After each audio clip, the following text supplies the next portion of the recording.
Dr. Nefarious? Ratchet and Clank! What a wonderful surprise! Ratchet and Clank's first PS5 adventure is shaping up to be something special. And as a longtime player of the franchise, seeing over 30 more minutes of Rift Apart gameplay in a hands-off demo solidified for me that this proper, full-length, brand new Ratchet and Clank could be both a perfect starting point for newcomers and one that, so far, looks to be the best showcase for how developers can push games on the PlayStation 5.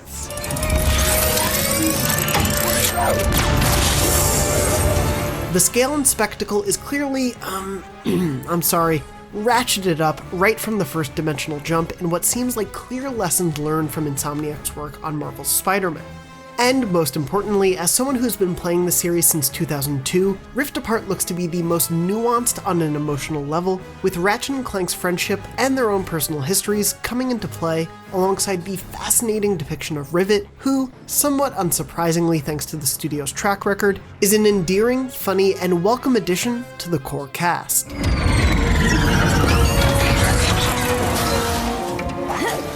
Something really striking about both sections of gameplay I saw came from the sheer scale of what Insomniac is pulling off. The expanse of what Ratchet can do on PS5 became clear in the state of play, from the bustling density of Nefarious City to the meticulous detail of Ratchet's fur.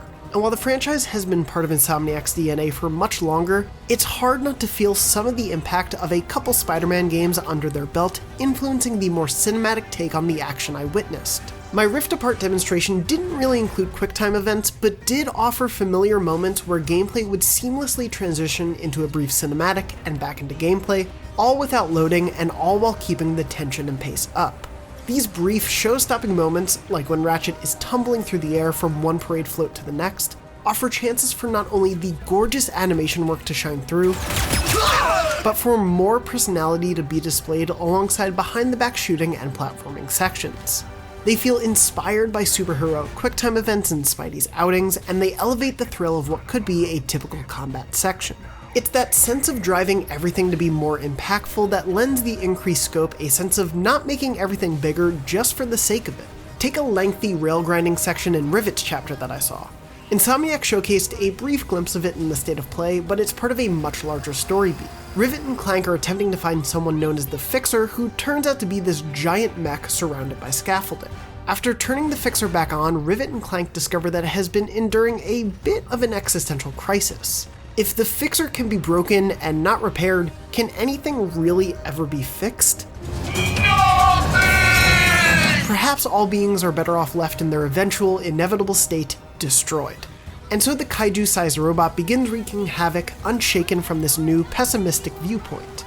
Rivet and Clank really need the bot's help though, so as the two begin grinding through an extensive area, narrowly missing falling scaffolding and death blows caused by the Fixer's destruction, they need to come up with a solution.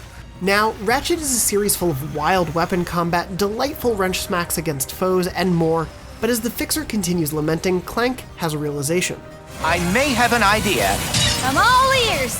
The fix that the Fixer needs is an internal one, a realignment of its viewpoint, not necessarily a mechanical external one. In a desperate attempt, Clank calls out to the robot to tell him not to worry, because even though Clank has suffered a mechanical injury, he's not broken. He's still Clank, and the Fixer can still be the Fixer. It's a change of heart or circuitry that takes hold. In fact, Clank's improvised epiphany is built out of something Rivet says to him earlier in the scene. I see a fellow broken one. You must accept your brokenness. Is he talking about me? Because of your arm? Don't listen to him, Bolts. If you're broken, so am I. And I think we're pretty awesome. So broken must be the wrong way of looking at it.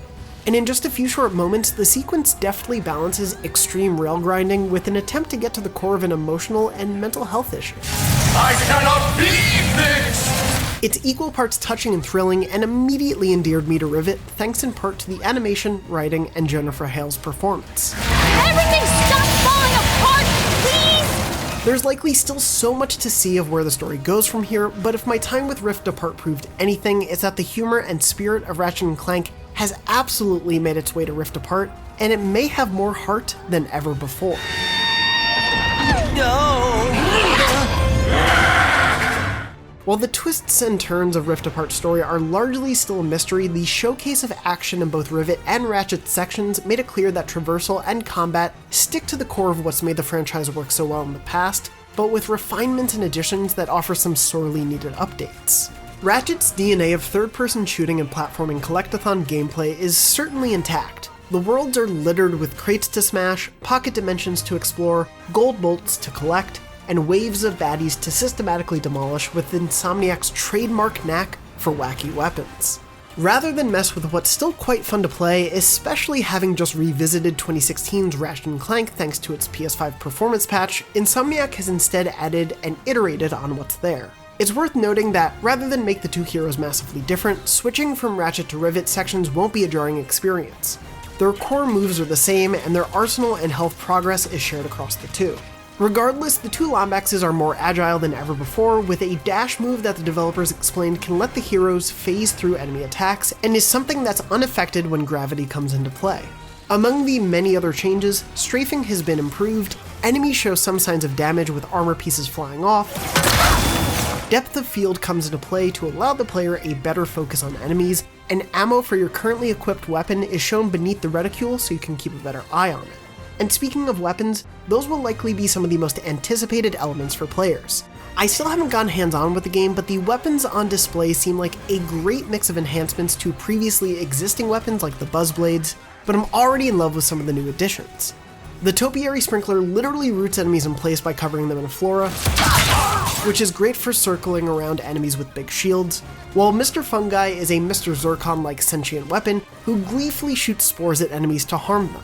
Add in weapons like the Ricochet, which takes its pinball inspirations and turns them into a projectile that players can not only bounce multiple times on enemies at will, but even has a little timing minigame baked in where sending it back at a foe at the right moment will deal extra damage, and the ingenuity is clearly back in full force. I can't speak to the full suite just yet, but it's clear Insomniac is trying to up Ratchet's arsenal. There's so much more I could go into from my time just watching Rift Apart gameplay, and a small slice of it at that. From the dimensional twists on established characters, to Captain Quirk's hilarious writing and performance at the parade, to the enemy variety and more.